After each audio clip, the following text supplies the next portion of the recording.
Hello, everyone, and welcome to Speak Easy English, the place where you learn English simply and easily. Let's start today's lesson. Imagine you are holding this plastic bottle of water, right? And you are just incredibly thirsty. Right, like dying of thirst. Exactly. But instead of actually taking a drink, you just unscrew the cap, tip the bottle over, and you just watch the water pour straight onto the floor. Oh, wow. Yeah, that's a painful visual. It really is. Because it soaks into the dirt, it evaporates, and there is absolutely no way you can ever drink it now. You can never get that water back. Never. It's just gone. And yet, if you look at your screen time right now, on your phone, how many hours of your life have you just poured onto the floor this week? Oof, yeah. I mean, probably more than any of us want to admit. Right. So today we're doing a deep dive into some really eye-opening insights pulled directly from a YouTube transcript by Speak English with Class. Our mission today is to solve, honestly, the ultimate struggle for anyone trying to learn a language, or really any new skill. Yeah, that struggle of staying motivated and consistent without just feeling completely overwhelmed by the whole process. Exactly, because before we can even begin to build a consistent habit, we have to, honestly examine how we're currently losing our time. And the fascinating part of the source material is the observation that this loss, it's almost always accidental. Like, we don't wake up and consciously schedule a 2-hour doom scroll on social media. No, of course not. It sneaks in, right, through the margins of our day. Yeah, let's look at how the source actually explicitly defines this concept of wasted time, because it draws a very specific boundary. It's not simply the difference between, working hard and having fun. Right, right. Wasted time is defined as time spent on things that are not important, and crucially, time that neither helps you rest nor helps you grow. It is a critical distinction to make. I mean, if you are resting, you are not wasting time. Yes. But pouring time on the floor, it means you engage in this neurological loop where at the end of it, your cognitive state hasn't advanced at all, and your mental battery hasn't recharged either. Which brings us to this incredibly relatable trap the source outlines. They call it the just one more video loop. Oh, man. We've all been there. Right. Like, you've been working hard, your brain feels kind of foggy, so you tell yourself, I'm just going to take a 10-minute break. You sit on the sofa, open your phone, and you find a funny video. You laugh. Yeah, you laugh. And then the algorithm serves up another one, and you think, just one more. And that's where the dopamine reward system in your brain just completely hijacks your intent. Hijacks it, yeah. Because when you say just one more, your brain is anticipating a reward, right? It gets this little hit of dopamine from the novelty of a new video, but it's a completely hollow reward. Interesting. How so? Well, it requires just enough attention to keep your brain engaged, which prevents it from entering what we call the default mode network. That's the state where true mental rest and memory consolidation actually happen. Ah, okay. So that totally explains the physical sensation the source describes. Because after, an hour and 15 minutes evaporates, you're left feeling empty, slightly guilty, and actually more exhausted than when you started. Exactly. It's like holding dry sand in your hands. You open your fingers, it just slips right through, and you are left with nothing but cognitive fatigue. Yeah, and that feeling of regret, that's a physiological signal. Your brain recognizes it just expended all this energy processing rapid-fire visual information, but gained zero restorative benefit from it. So the source proposes an antidote to this whole cycle, which they call the tiny plan. Okay, let's unpack this. Yeah. Because it feels fundamentally counterintuitive to literally everything we're taught about achievement. It really does. Right. We are totally conditioned to set massive, ambitious goals. We declare, I'm going to study English for 1 solid hour every single day. We associate massive effort with massive results. Yeah, go big or go home. But this source explicitly warns against that approach. They argue that large goals are precisely what trigger us to skip days and eventually just quit altogether. What's fascinating here is the underlying psychology of cognitive friction. When you set a massive goal, the perceived friction to actually start is enormous. Oh, for sure. Your brain looks at a 1-hour study block, calculates the energy required, and your amygdala basically flags it as a threat to your energy reserves. Yeah. It urges you to just avoid it. So your brain is literally trying to protect you from studying. Basically, yeah. The source uses this brilliant metaphor of a car's GPS to explain how to bypass this. If your goal is just, I want to drive somewhere good, but you don't actually input an address, you just end up driving in circles, wasting gas. Right, so saying something like, I will improve my English today is the exact equivalent of having no address in the GPS. Precisely. It lacks parameters. Your brain doesn't know where the finish line is, so it just refuses to start the engine. But the tiny plan, that provides exact coordinates. Yes, exactly. And the source outlines 3 highly specific, tiny English goals you can use to replace that vague ambition. Goal 1, today I will learn exactly 3 new words. Love that. Super small. Right. Goal 2, today I will listen to just 10 minutes of an English podcast. Or goal 3, today I will read just 1 single page of a story. And by shrinking the target like that, you entirely remove the friction.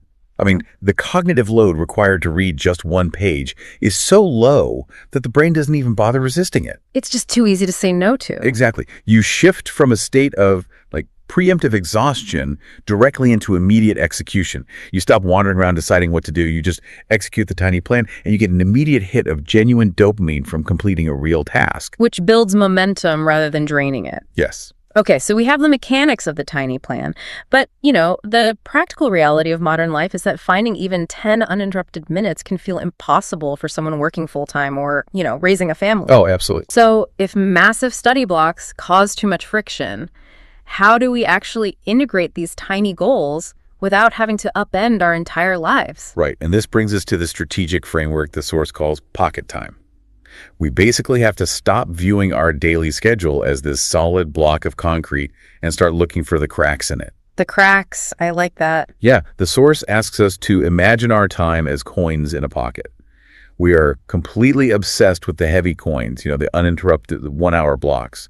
And if we don't have a 1-hour coin, we declare ourselves bankrupt and assume we can't study at all. Oh man, that is so true. We just write the day off. But we totally ignore the small change, right? The 3-minute coins, the 5-minute coins, the 7-minute coins. Yes. And we habitually throw that small change right into the trash by just defaulting to our phones whenever a spare moment pops up. We let those minutes just evaporate.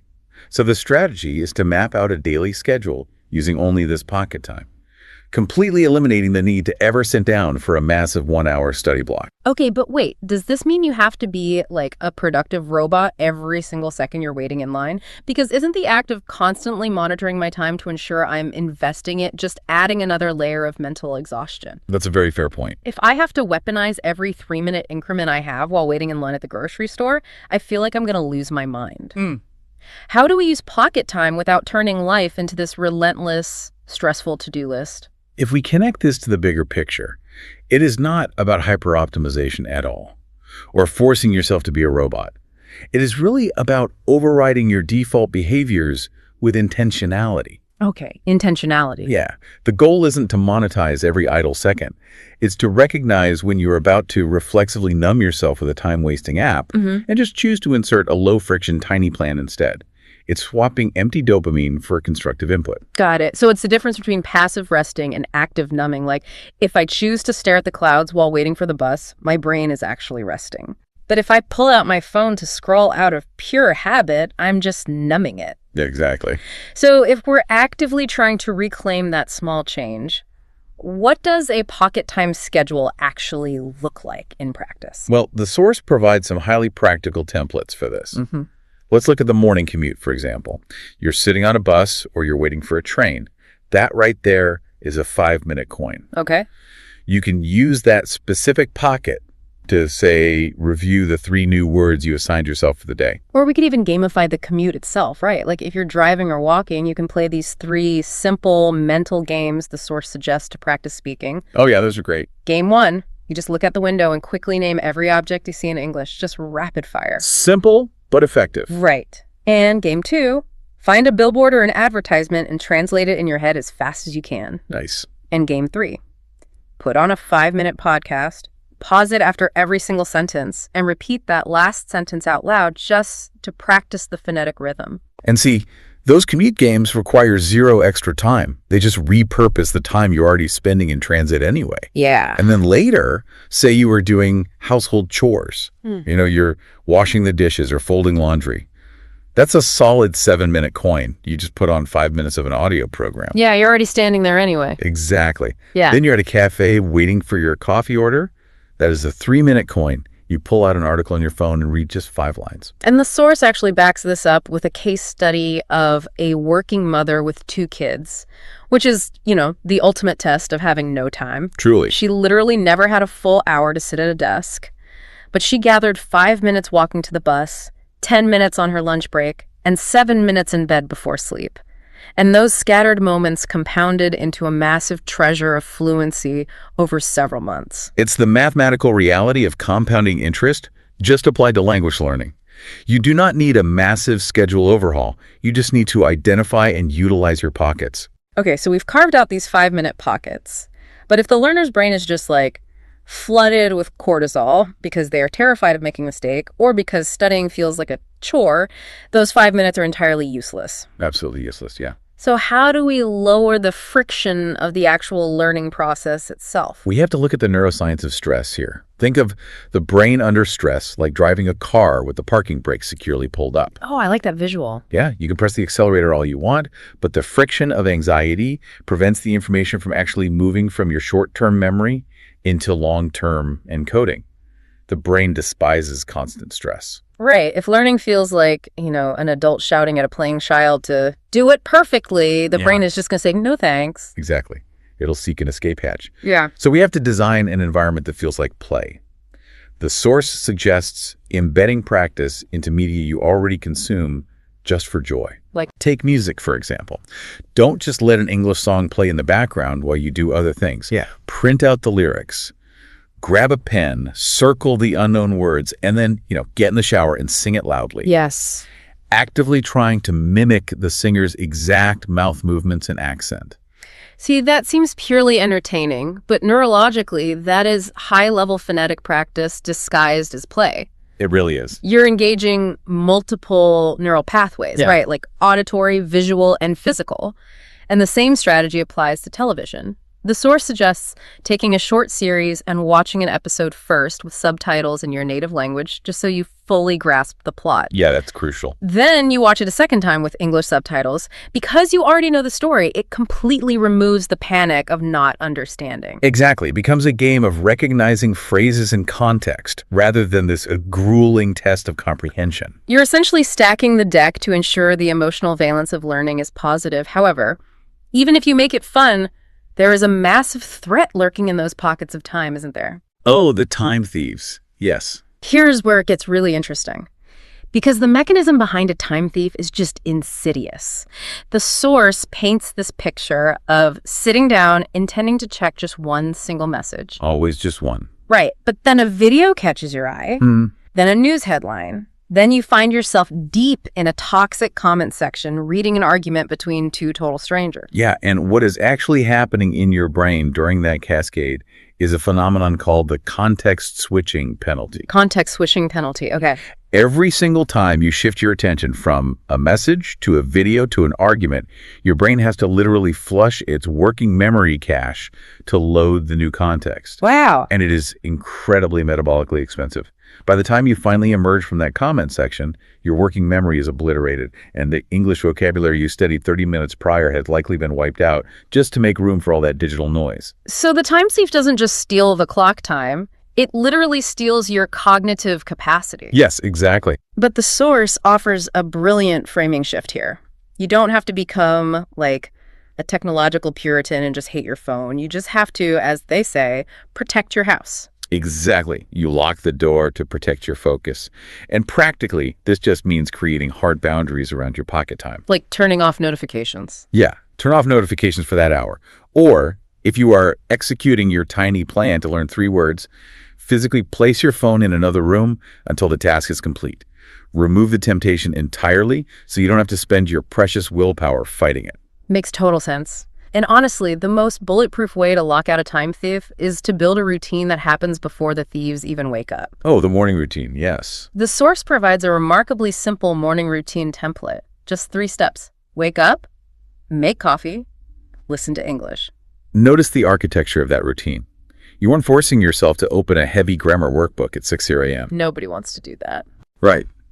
You were taking a habit that is already completely hardwired into your nervous system, making coffee, and just attaching a 5-minute listening coin to it. So by the time the coffee is brewed, You've already completed your daily language goal, completely bypassing decision fatigue. Exactly. Okay, so we're maximizing 5-minute pockets, we're building routines, and we're blocking distractions. But a listener might be looking at this highly optimized structure and wondering, what happens when my battery is just dead?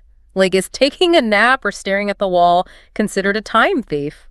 That is such an important distinction to make. It is vital to separate passive resting from active numbing. Rest is never a waste of time. Never. The source uses the perfect physiological equivalent for this, your smartphone battery. Yeah, if you use your phone heavily all day, running navigation, playing videos, making calls, and you never plug it into the wall, it completely shuts down. It dies. The human mind operates on the exact same principle. The source actually shares a personal anecdote about attempting to force a project late at night. They pushed through the exhaustion for 2 solid hours, and the resulting work was just terrible. We've all done that. But then they stopped. They finally just went to sleep.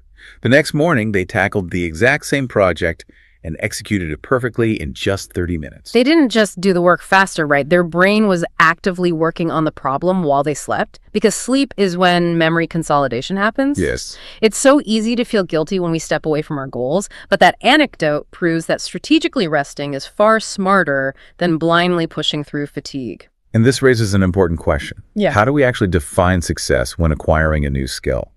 Success is not defined by the maximum number of hours you can force yourself to study until you burn out. Right. Success is defined by biological and psychological balance, a sustainable mix of focused microwork, genuine joy, and deep rest.